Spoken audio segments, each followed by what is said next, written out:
Voy a un último escenario de la actualidad internacional que además también se entremezcla con nuestra política doméstica porque también tiene consecuencias aquí en España. En este caso es Israel y viene marcada por las relaciones entre el gobierno español y Netanyahu. Ya saben que el primer ministro israelí ha acusado a Pedro Sánchez de haber lanzado una amenaza genocida contra Israel por sus declaraciones del lunes cuando anunció las medidas del Ejecutivo contra ese país. España, como saben, no tiene bombas nucleares, tampoco tiene portaaviones ni grandes reservas de petróleo. Nosotros solos no podemos detener la ofensiva israelí. Pero eso no significa que no vayamos a dejar de intentarlo. Netanyahu, que busca en España un enemigo externo, una excusa para tratar de presentarse como víctima.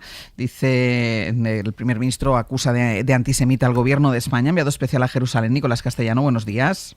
Hola de nuevo. El caso es que ese giro, no ese giro, porque España es verdad que está teniendo una posición desde el principio muy diferente a la de Europa. Es verdad que las medidas o el anuncio de las medidas no ha llegado a esta semana, pero ahora parece que también hay giro de la Unión Europea. Pero a pesar de las medidas con las que Bruselas trata de presionar a Tel Aviv, el primer ministro mantiene su ofensiva, es decir, a él le da igual la reacción de la comunidad internacional, ofensiva contra Gaza e incrementa también las incursiones y las redadas en Cisjordania.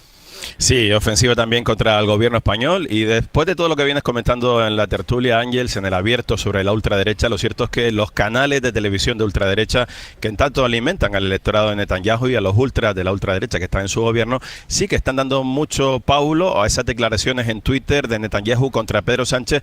No así los grandes medios, ni el Jerusalem Post, que prácticamente lleva un artículo muy pequeño en el interior, o el Haaretz hacen referencia. En todo caso, hemos pulsado reacciones. Primero, entre los palestinos, una politóloga como Inés Rexach, que hace este análisis de las palabras de Netanyahu contra Sánchez. Las insultas de Netanyahu contra Sánchez no son sorprendentes. Cualquier momento en que un Estado, gobiernos toman medidas concretas para ponerlos enfrente a sus responsabilidades, parar la impunidad, lo que hacen es acosar, usando y abusando del argumento del antisemitismo, del terrorismo, también abusando de la culpabilidad histórica de Europa contra los judíos. Pero creo que eso la gente ya ve detrás de estas falsas acusaciones y no hay que caer en estas trampas. La impunidad internacional de Israel continúa y Netanyahu se piensa arriba de las leyes, continúa genocidio contra el pueblo palestino.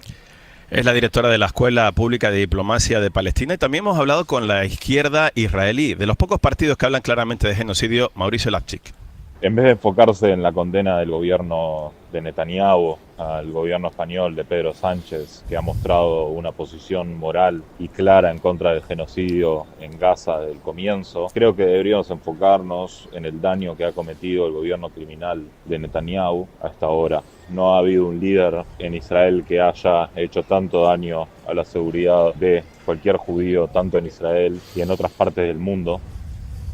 Son las críticas, Ángels, a esas palabras de Netanyahu a nada en esa crisis diplomática con España. Nico, decía este asesor, decía Mauricio, asesor de uno de los pocos partidos de izquierda en Israel, que habla claramente de genocidio, que pronuncia esta palabra, que en realidad la gran ofensiva sobre la ciudad de Gaza está ya en marcha y pide una reacción de la comunidad internacional, pero no solo por esa ofensiva sobre la ciudad de Gaza, sino también por esas incursiones como la que ha habido esta misma noche en Cisjordania. Sí, mientras continúa con los ataques, con los bombardeos en Gaza, mientras ataca a Doha, Saná en Yemen, también lo ha hecho en las últimas horas con una gran incursión en Tulkarem, donde el ejército de Netanyahu ha detenido a más de 100 hombres en una columna de hombres que se ve perseguida por el ejército, una imagen espectacular que está dando la vuelta al mundo. Y aquí también Inés Rexach analiza esta política de anexión por parte del gobierno de Netanyahu. El secuestro humillante de cientos de palestinos de la ciudad de Tulkarem ayer en Cisjordania, tanto como las incursiones repetidas y la destrucción del campo de refugiados, tiene que ser vista como parte de ahora las acciones de Israel contra toda Palestina para colonizar y acelerar la colonización. Esto en Cisjordania, donde por cierto están cerrados todos los accesos a Tulkarem, sigue también la ofensiva en Jenin. Pero como decías, Mauricio Lapchik desde la izquierda ve que Netanyahu está aprovechando todos estos ataques y diversificar, digamos, los escenarios para seguir con su gran ofensiva a Ciudad de Gaza.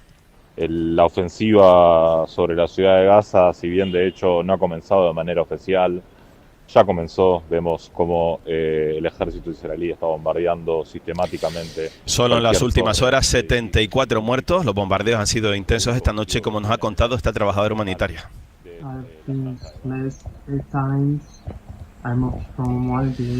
Es un trabajador de Acción contra el Hambre que explica que él mismo ha tenido que desplazarse en 3 ocasiones dentro de la Franja de Gaza para intentar mantener con vida a su familia y que la hambruna sigue siendo generalizada.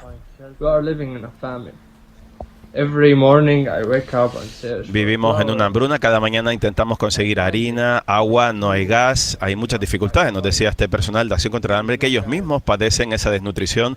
Recordemos, Ángel, que en las últimas horas la Agencia de la ONU para la Infancia ha actualizado la cifra de niños desnutridos. Desde la declaración de hambruna oficial por parte de la ONU hay 12.500 niños desnutridos agudos graves más en tan solo 3 o 4 semanas. Gracias. Hasta luego. Escuchábamos el otro día a Ursula von der Leyen dar ese giro en las medidas contra Israel por el genocidio en Gaza. Ayer el Parlamento Europeo aprobó una resolución para suspender el pacto comercial con Israel. Corresponsal comunitario Enrique García Pozo, buenos días. ¿Qué tal? Buenos días. La iniciativa salió adelante al final con un apoyo muy amplio porque finalmente se incorporó. El Partido Popular Europeo votó a favor después de negociar un texto que evitara utilizar la palabra genocidio.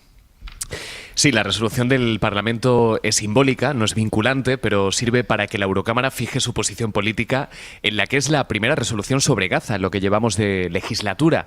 Hubo una el año pasado, pero desde luego con un lenguaje mucho más tibio y sin medidas o peticiones concretas. Con esta resolución, Ángels, la Eurocámara respalda los anuncios de von der Leyen, como la suspensión parcial del acuerdo de asociación, y añade otras peticiones que implican un ligero cambio en lo que habíamos escuchado hasta ahora en Estrasburgo. Por ejemplo, el texto pide a las capitales que consideren el reconocimiento del Estado palestino. Es verdad que la Eurocámara ya había abogado por la solución de los 2 estados, es la postura de Bruselas, pero nunca había pedido, en este caso el Parlamento, de forma explícita que las capitales consideraran dar ese paso. La resolución se ha aprobado, como dices, con una amplia mayoría y se ha estado negociando hasta el último minuto para incluir los apoyos de la mayoría de grupos, o al menos los del bloque llamado europeísta. Fuentes parlamentarias explican que siempre fue clave para los negociadores lanzar un mensaje de unidad y respaldar los anuncios de la presidenta. Pero ha habido muchos vaivenes en estas negociaciones. Es un asunto, esto no es novedad, que sigue generando incomodidad a la hora de utilizar ciertos términos para algunas delegaciones, especialmente la alemana, y esto es transversal, es decir, se encuentran resistencias muy similares entre eurodiputados alemanes del Partido Popular o del Grupo Socialista. De hecho, la principal discusión ha sido en torno al término genocidio. Los grupos progresistas sí querían incluirlo en el texto, pero pasó a ser una línea roja del Partido Popular. De hecho, el negociador del PP llegó a levantarse de la mesa de la negociación porque los grupos a su izquierda querían mantener ese término hasta el final. Pero los populares volvieron a las negociaciones y lo hicieron tras el anuncio de von der Leyen. Fuentes parlamentarias aseguran que el PP y en concreto la CDU supo de ese giro de la presidenta en el mismo debate en el que anunció las medidas. Von der Leyen no anunció antes a su grupo ese cambio de posición, pero tras el anuncio el PP volvió a sentarse con el resto de grupos para negociar, aunque mantuvo esa línea roja, no quería que apareciera el término genocidio. El resto de fuerzas finalmente cedió, explican que era fundamental conseguir un respaldo unitario, aunque esto también es importante, la mayoría de eurodiputados de la CDU, los alemanes del Partido Popular, no han apoyado esta resolución. Enrique, gracias. A vosotros. Gonzalo, Netanyahu pone en el punto de mira a España, y es verdad que justo cuando pone en el punto de mira a España, que desde el principio, al menos en formato de declaraciones y en medidas, y después con este paquete del lunes, es quien más allá va de la Unión Europea, pero parece que la Unión Europea se mueve algo. Sí, una primera observación, hay un hilo conductor en todo lo que estamos hablando hoy, es como cierto discurso victimizador se convierte en una palanca de poder, sí, ¿no?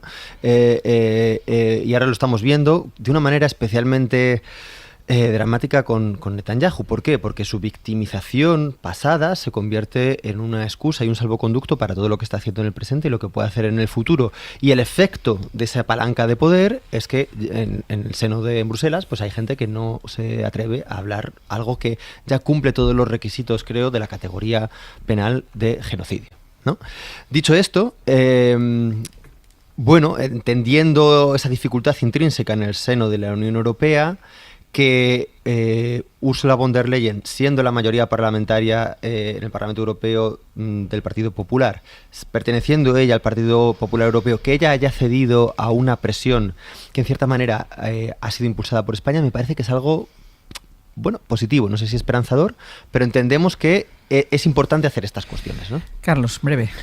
Muy breve, Europa va lenta en este asunto, va lenta, pero creo que deberíamos ir todos juntos. Creo que nosotros en este caso, que la condena del gobierno, hay que estar a su lado de la barbarie que se está ocurriendo, es totalmente acertada, pero a mí no me gusta que nos quedemos solos en este asunto, como no me gusta que Hamás nos felicite por la altura, creo que fue la expresión moral y de las medidas anunciadas por el presidente del gobierno, no me gusta eso, ni debemos olvidar cómo empezó esto el 7 de octubre, aquel del atentado salvaje de Hamás, ni tampoco debemos dejar de denunciar la barbarie que hay ahora impropia de un país supuestamente democrático, ¿no? Yo iría siempre con Europa, aunque es cierto que va lento, ¿no? Pero lo que pasa es que cuando Europa arrastra los pies, Carlos, ¿qué haces? Y además yo creo que fue muy claro el presidente del gobierno cuando dijo, solos no vamos a hacerlo, pero al menos vamos a intentar. Y yo prefiero formar parte de un país que va en esto unos pasos por delante. Yo prefiero formar parte de un país que lo tiene claro, pero que va junto con Europa y que además denuncia a Hamás continuamente, ¿eh? Esa es mi opinión, ¿no? Yo no he visto a nadie en el gobierno defender a Hamás. De hecho, la intervención del presidente del gobierno. El otro día la intervención del presidente del gobierno empezó, evidentemente, con la condena de los atentados del 7 de octubre. Sí. Yo creo que por Hamás, yo creo que el gobierno en este tema lo está haciendo muy bien. A lo mejor tenía que haberlo hecho antes, pero desde luego lo que está haciendo ahora lo está haciendo muy bien. Y claro que va a ir en solitario, pero precisamente ese tipo de medidas es lo que permite que la Unión Europea se haya movido después. Si no, no se hubiese movido. Ir en solitario es un riesgo que podíamos quizás haber evitado. Esto no es ir en solitario, esto es ir el primero. Esto es ir el primero, que no es lo mismo que ir en solitario, porque se ha sumado ahora el Parlamento Europeo y toda la Unión Europea. Sin decirle genocidio. Desafortunadamente, en mi opinión. Pero en cualquier caso, me parece muy bien que el presidente del gobierno califique al genocidio como genocidio. Me parece muy bien que esté presionando a Israel, y la respuesta tan desmesurada por parte de Israel. Antes de esta broma de las bombas nucleares estaba diciendo que si la expulsión de los judíos y la Inquisición, que evidentemente nadie hoy defiende en la España actual. Me parece muy bien que España en este asunto esté a la altura de las circunstancias. Mi única crítica es que no lo hubiese hecho antes, no que lo esté haciendo hoy.